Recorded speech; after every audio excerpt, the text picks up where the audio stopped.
Hi, this is Ron Orrell, reporter with TheStreet. I'm here with Graeme Roustan. He was the former chairman of Performance Sports Group, the maker of the iconic Bauer ice skate, among other products. And now you're an activist on the outside.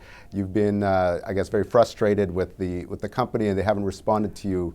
You know, for the most part, they haven't responded to you. So can you talk a little bit about, as an activist, you know, what it's like to not be for the company not to respond, and how companies you think should be responding?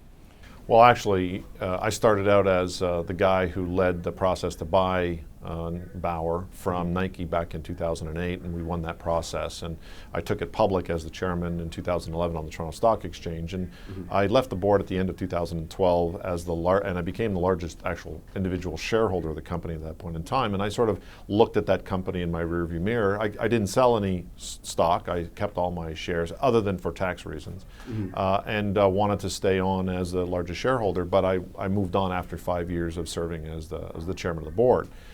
In 2015, a couple of years after I left the board, the company announced that they had changed the strategy of the company, and that raised red flags for me. And specifically, there was an operational issue where they started having these retail operations competing against their customers. That was one of your main concerns? Well, their January 8th, 2015 press release that surprised me and all the retailers and many other people, even shareholders, was that they put out a press release saying that they, after 88 years of being a manufacturer of product, they were now going to go into the retail business. And so they announced that they were going to open as many as 8 initially retail stores. And in the same press release, they announced that they're going to lose money at doing it. And so then you hired Grant Thornton to do a study of retailers. Can you talk about that and how that played out, particularly with the board meeting that you had with the people at PSG? Yeah, so in preparation for a face-to-face board meeting with the current board, I hired Grant Thornton to conduct a survey of retailers so that I could go into this meeting with something in hand, a report from a reputable third party that could tabulate responses to 30 questions, so that not that the board was just going to listen to me, which I'm very passionate about this, but they were also going to have a report that they could sort of look at and read. But it turns out that the company approached Grant Thornton and told him, do not give me the results of the report. But you ultimately later did get it through, I guess, how did you get it eventually? Or? Well, so I filed suit against Grant Thornton, and we're currently in the court system right now. And the purpose of the report was to give it to the board and to give it to management and to give it to the large shareholders, so that the shareholders could decide, including myself, if we wanted to stay in the stock or not. Because the company got interfered with the process, the PSG, we have not had the privilege of getting the results of the report, but the report now has been filed. There's been some discovery in the case, and so now it's working its way through the courts. And I would imagine that report's going to become public very shortly. Interesting.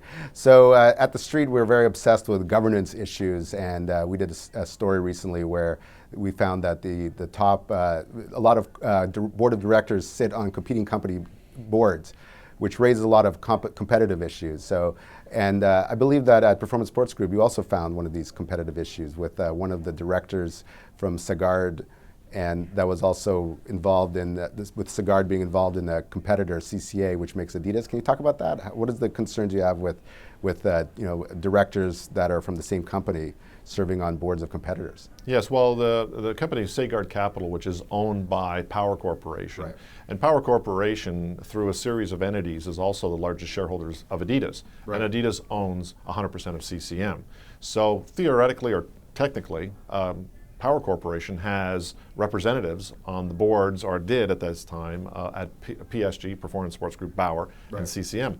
The issue is that you have people from the same entity sitting on the boards of 2 competing companies that actually have about 99.9% of the hockey skate business in Canada and around the world. So it's just, I think, and I've come out and I did a white paper on it, it's published on my website, roustan.com, and I went to the board and I said it's impossible to offer a board seat to somebody who's sitting technically on your competitor's board, and they know what's going on inside the boardroom for both entities. So the company, for some reason, elected the board. This board, prior to it filing bankruptcy, put on the board somebody that's on the board of the competitor. Yeah. Makes no sense at all. Yeah, no, it's a total conflict of interest. But we found that happened at a lot of U.S. corporations and Canadian companies have multiple directors on the same competing companies. So it seems like it's not a it happens a lot at companies. It's a problem, I think. I would wonder, I'm interested looking into your research. I wonder though that if there's any situations where